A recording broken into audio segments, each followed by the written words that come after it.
कभी कभी घर के काम एक औरत को इतना थका देते हैं कि वो सोचने पर मजबूर हो जाती है कि मैं घर की रानी नहीं बल्कि नौकरानी बन के रह गई हूँ। लेकिन आज का व्लॉग आपकी ये सोच बिल्कुल बदल के रख देगा, क्योंकि मैं आपको बताऊंगी कि मसला घर के कामों का नहीं, मसला आपकी आदतों का है। अगर आप सिर्फ रोज़ाना 30 मिनट की एक रूटीन सेट कर लेना तो आपकी ज़िंदगी बदल के रह जाएगी, और इस चीज़ की मैं गारंटी दे सकती हूँ। तो वीडियो को आपने एंड तक देखना है। अस्सलामु अलैकुम माय यूट्यूब फैमिली, उम्मीद है जी आप सब ठीक ठाक होंगे। अल्हम्दुलिल्लाह मैं भी बिल्कुल ठीक हूँ। सबसे पहले भाई आप लोग वीडियो को लाइक करना, कमेंट करना, चैनल को सब्सक्राइब करना भूल जाते हैं। तो वीडियो स्टार्ट करने से पहले ये सारे काम करें और इस वीडियो को अपनी बहनों के साथ ज़रूर शेयर कीजिएगा जिनको घर के काम करना बहुत ही मुश्किल लगता है। अच्छा, वाकई में घर के काम इतने ज़्यादा होते हैं, ये शायद इतने ज़्यादा होते नहीं हैं जितना हम अपने सर पे सवार कर लेते हैं। सुबह आँख खुलते साथ ही हम औरतें ना प्रेशर लेना स्टार्ट कर देती हैं कि नाश्ता बनाना है, बच्चों को स्कूल भेजने की फ़िक्र, शौहर ने ऑफिस जाना है, जॉइंट फैमिली में रहती हैं तो वहाँ सास ससुर और सबके खाने पीने का ख्याल रखना है। मतलब सुबह उठते ही जो दिमाग है बेचारा प्रेशर कुकर बन जाता है। और लास्ट वीडियो में भी आपसे मैंने कहा था कि जब आप दिमाग को थकाना शुरू कर देती हैं ना तो आपसे कोई काम नहीं किया जाता। और अच्छा, फिर सबसे बड़ा जो मसला स्टार्ट होता है ना वो ये कि हम सोच सोच के परेशान होती रहती हैं लेकिन करती कुछ नहीं है। तो भाई ज़िंदगी बदलने के लिए ना आपको करना पड़ता है कुछ, खुद को खुद मोटिवेट करना पड़ता है, उठना पड़ता है, बिस्तर को छोड़ना पड़ता है, मोबाइल फ़ोन स्क्रॉल करना बंद करना होता है। अब कुछ बहनें यहाँ पे कहेंगी आप ही मोबाइल नहीं उठाएंगी तो आपका व्लॉग कैसे देखेंगी। तो भाई मैं ये नहीं कह रही कि आप मोबाइल फ़ोन यूज़ करना, खुश रहना, अपने लिए वक्त निकालना, टीवी देखना, अपने फेवरेट ड्रामास देखना, मूवीज़ देखना सब बंद कर दें। लेकिन अपने घर के काम करते हुए ये हरगिज़ ना सोचा करें कि आप नौकरानी हैं, बल्कि अल्लाह ताला का करोड़ों दफ़ा शुक्र अदा किया करें कि अल्लाह ताला ने आपको रहने के लिए एक घर दिया हुआ है, 3 वक्त का खाना है आपके पास, सभी आपके किचन में जो बर्तन हैं वो मैले होते हैं, आपके पास आपके बच्चे हैं और मुझे अल्लाह ने अच्छे ससुराल वाले दे दिए हैं। और सबसे बढ़कर एक एहसास करने वाला शौहर है ना, चलें ससुराल वालों को भी छोड़ें, अगर बस एक एहसास करने वाला शौहर है जो आपकी कद्र करते हैं, जिनको नज़र आता है कि आप जो हैं उनके घर के लिए कितना कुछ करती हैं ना, तो बस एक एहसास करने वाला शौहर ना आजकल के दौर में नेमत है। और आपकी जो ज़िंदगी है ना वो दुनिया में ही जन्नत बन जाएगी। हर छोटी से छोटी नेमत के लिए अल्लाह का शुक्र अदा किया करें। अगर कभी शुक्र अदा करने के लिए कुछ ना भी हो ना, वैसे तो ऐसा हो ही नहीं सकता कि हम अल्लाह की नेमतों का कभी शुक्र अदा कर सकें। अल्लाह ताला ने हमें बेऐब पैदा किया है, कोई बीमारी नहीं है। उनसे पूछें जिन्हें इतने सारे सेहत के मसले मसाइल हैं। सेहत से बढ़ के कोई नेमत नहीं है। अगर आपको रोज़ कोई दवाई नहीं खानी पड़ती, अस्पतालों के चक्कर नहीं लगाने पड़ते ना, तो मेरी बहनों अल्लाह का करोड़ों दफ़ा शुक्र अदा किया करें कि आप बहुत बहुत ज़्यादा खुशकिस्मत हैं। हम पता है क्या करती हैं, बस सोच सोच के पहले ख़ुद को हलकान करती हैं और फिर नाश्ता बनाएंगी, खाना बनाएंगी, घर के सारे काम करेंगी, बर्तन धोएंगी, सब कुछ करेंगी, लेकिन क्या दिमाग पे बोझ समझ के दिल ही दिल में कुटती रहेंगी कि यार मैंने शादी इसीलिए की थी, मेरी तो ज़िंदगी बर्बाद हो गई है, और बस पता नहीं क्या क्या सोचती रहती हैं। जब तक आप इस माइंडसेट के साथ काम करेंगी ना, कभी ज़िंदगी में सुकून हासिल नहीं कर सकेंगी।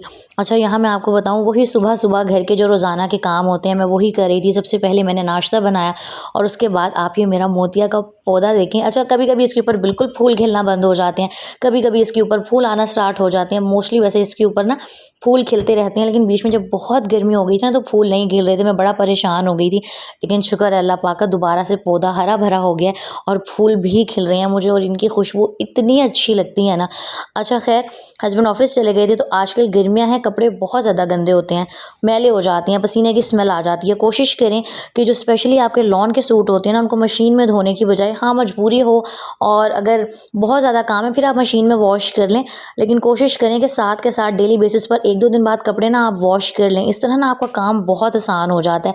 और यहाँ पर ना कभी बादल आ रहे थे, कभी किनमिन सी बारिश स्टार्ट हो रही थी। अब मैंने कपड़े तो धो लिए थे, तो अब क्या किया जाता, तो फिर मैं कभी कपड़ों को अंदर कर रही थी, कभी बाहर कर रही थी।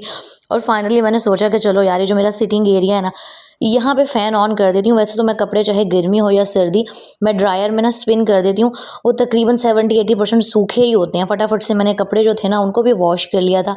उसके बाद मैं आ गई थी खाना बनाने के लिए। अच्छा, एक बात हमेशा याद रखें, अगर आपको काम करना बहुत मुश्किल लगता है ना, कुछ नहीं हो रहा होता, तो बस एक 30 मिनट का ना अपने मोबाइल के ऊपर टाइमर लगाया करें और उस 30 मिनट में आप जितना काम कर सकती हैं ना कर लिया करें। यकीन करें 30 मिनट भी बहुत होते हैं। आहिस्ता आहिस्ता रूटीन बनाएंगी, डेली बेसिस पे 30 मिनट काम करेंगी, आपको खुद फ़र्क महसूस होगा कि घर साफ़ हो रहा है, जो चीज़ें फैली हुई थी वो सिमटना स्टार्ट हो गई हैं और साफ़ घर को देख के खुद ही आपको सुकून मिलना स्टार्ट हो जाएगा और आहिस्ता आहिस्ता आपकी रूटीन ऑटोमेटिकली सेट होना स्टार्ट हो जाएगी। कोई बर्डन ना लें, कोई दिमाग पर प्रेशर ना लें। और सबसे पहले अगर सफाई नहीं की जाती, बर्तन नहीं धोए जाते, कपड़े नहीं धोए जाते ना, तो जो दोपहर के लंच की तैयारी है वो कर लिया करें, क्योंकि मुझे लगता है अगर खाना वक्त पे तैयार हो जाए ना तो दिमाग बहुत ज़्यादा रिलैक्स हो जाता है। अच्छा, मैंने ना आज कढ़ी बनानी थी तो मैंने सोचा आप लोगों के साथ भी रेसिपी शेयर कर दूं। बड़े ही सिंपल तरीके से बनाती हूँ मैं।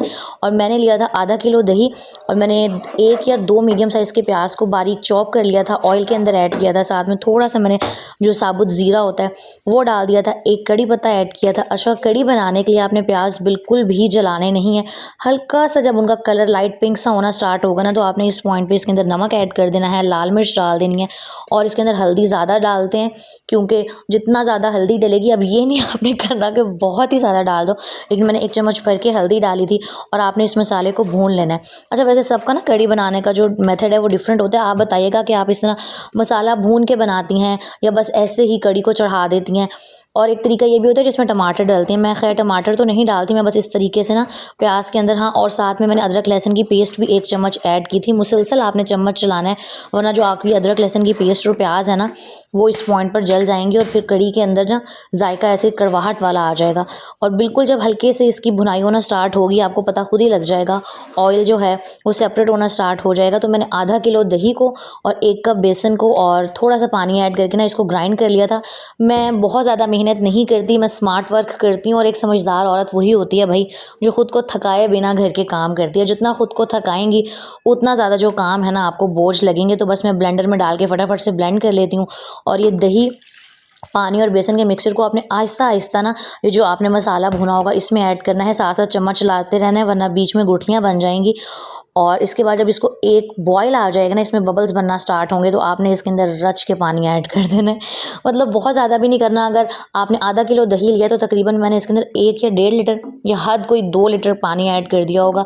और कढ़ी बनाने की एक ही ट्रिक है जिससे आपकी कढ़ी बहुत मज़े की बनेगी कि एक तो कोशिश करें दही आपका 1 दिन पहले का पड़ा हुआ हो, और दूसरा ये कि आपने इसको हल्की आंच पे ना काफ़ी देर पकाना है। जितनी ज़्यादा देर कढ़ी पकती है ना उतना ज़्यादा इसका जो टेस्ट है वो इन्हेंस होता है और उतने मज़े की कढ़ी आपकी बनती है। मेरा बड़े दिन से दिल कर रहा था तो मैंने सोचा चलो आज कढ़ी बना ली जाए।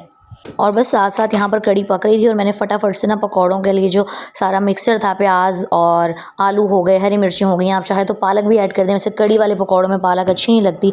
और जिस भी तरीके से आप पकौड़े बनाती हैं ना बना लें। मैं हमेशा बेसन ना काफ़ी कम ऐड करती हूँ क्योंकि मुझे क्रिस्पी और क्रंची टाइप के पकौड़े अच्छे लगते हैं। और बस जी, यहाँ पर मेरा खाना ऑलमोस्ट रेडी होने वाला था। आप साथ साथ जो कढ़ी बनने का प्रोसेस है उसको एंजॉय करें और मेरी बातों को ना गौर से ज़रूर सुनिएगा। मैं आपसे ये बात करी थी कि चीज़ें मुश्किल होती नहीं है, हम बाज़ औक़ात ना चीज़ों को और काम को ख़ास तौर पे ख़ुद मुश्किल बना लेते हैं। आज सुबह ना ऐसे ही मैं इंस्टाग्राम देख रही थी तो एक पोस्ट मेरी नज़र के सामने से गुजरी जिसमें ना लिखा हुआ था कि घर के काम एक औरत को इतना नहीं थकाते, लेकिन जहाँ पर वो रहती है ना वहाँ पे रहने वालों को लगता है कि घर के काम करना औरत का फ़र्ज़ है। लेकिन अगर उन्हीं कामों को करने के बाद एक औरत को थकावट होने लगे तो इसका मतलब है कि वो नखरे दिखा रही है।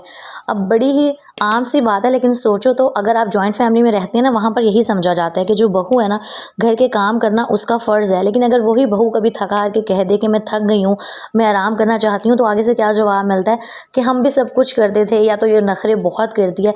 और फिर यही ताने और तंज होते हैं जो एक औरत को ना थकाना शुरू कर देती हैं। लेकिन वही बात है, आप किसी की ना तो ज़बान पकड़ सकते हैं, ना किसी की जो सोच है उसको तब्दील कर सकते हैं। आप सिर्फ अपना जो रवैया है ना, अपना जो माइंडसेट है उसको चेंज कर सकते हैं। मैंने आपको लास्ट व्लॉग में भी कहा था कि लोगों की परवाह करना छोड़ दें, ज़िंदगी बड़ी पुरसुकून हो जाएगी। और यहाँ पर चेक करें मैं कितनी मल्टीटास्किंग करी थी। एक तरफ कढ़ी पक रही थी, एक तरफ मैंने पकौड़े बनने के लिए रखे हुए थे, और दूसरी तरफ जो इलेक्ट्रिक स्टोव है ना उसके ऊपर मैंने फटाफट से चावल बॉयल कर लिए थे। और इस तरीके से ना झटपट मेरा सारा काम हो गया था। तो भाई स्मार्ट वर्क करना है, कोशिश करनी है।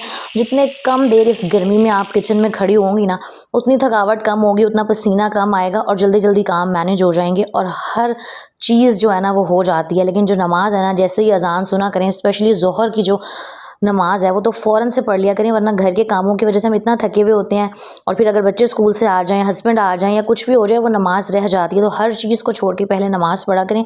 और अगर जॉइंट फैमिली में रहती हैं, खुश रहना चाहती हैं ना, तो भाई लोगों के रवैयों से ख़ुद को परेशान करना छोड़ दें। आप लोगों की ना तो ज़बान पकड़ सकती हैं और ना ही उनकी सोच को तब्दील कर सकती हैं, लेकिन अपनी ज़हनी सुकून के लिए ना बस एक ही आदत डाल लें कि ये समझ के काम किया करें कि आप जो भी कर रही हैं ना वो अपने बच्चों के लिए, शौहर के लिए और अल्लाह की रज़ा के लिए कर रही हैं। यकीन करें अल्लाह ताला ने औरत के लिए बड़ा सवाब रखा हुआ है।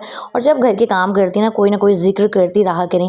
ये जो आपको कुछ क्लिप्स नज़र आ रही हैं ना, ये मैं अपनी मम्मा की तरफ गई थी और मुझे बड़े कमेंट्स आते हैं आप अपनी अम्मी की तरफ नहीं जाती। तो मैंने सोचा आपको दिखा दूँ कि मैं जाती हूँ, बस रिकॉर्ड नहीं करती। और ये है जी मेरी मम्मा के घर का लॉन और उनका पुदीना माशाल्लाह माशाल्लाह चेक करें कितना ज़्यादा फैल गया ना। और घर में अगर इस तरह की सब्जियां और स्पेशली धनिया, पुदीना, हरी मिर्चें लगी हुई हो ना, एक तो पैसे बचते हैं और दूसरा ना जब मर्ज़ी ज़रूरत हो इंसान तोड़े और यूज़ कर ले। और वैसे उनके जो लॉन है ना वहाँ पर ये अनार का एक पौधा भी है और उसके ऊपर बेतहाशा अनार लगते हैं, लीमू का भी है और माल्टों का भी है और उसके माल्टे बहुत बहुत मीठे होते हैं। लेकिन ख़ैर अब जब मैं यहाँ आती हूँ ना मेरा लॉन में आने का दिल नहीं करता, क्योंकि जब पहले आया करती थी तो मेरे पापा यहाँ पर बैठे हुआ करते थे। और अब जब मैं जाके खाली लॉन देखती हूँ ना तो फिर मेरे दिल को बड़े हौल पड़ रहे होते हैं। आप सबसे रिक्वेस्ट है 1 मिनट यहाँ पर वीडियो को रोक के ना मेरे वालिद साहब की एहसाले सवाब के लिए एक दफ़ा सूरह फ़ातिहा ज़रूर पढ़िएगा। अल्लाह ताला उन्हें करवट जन्नत नसीब करे और मुझे और मेरे घर वालों को ना सब्र जमील दे। वीडियो अच्छी लगी हो तो लाइक, कमेंट एंड शेयर कर दीजिएगा। अपना बहुत सारा ख्याल रखिएगा, मुझे दुआओं में याद रखिएगा। अल्लाह हाफ़िज़।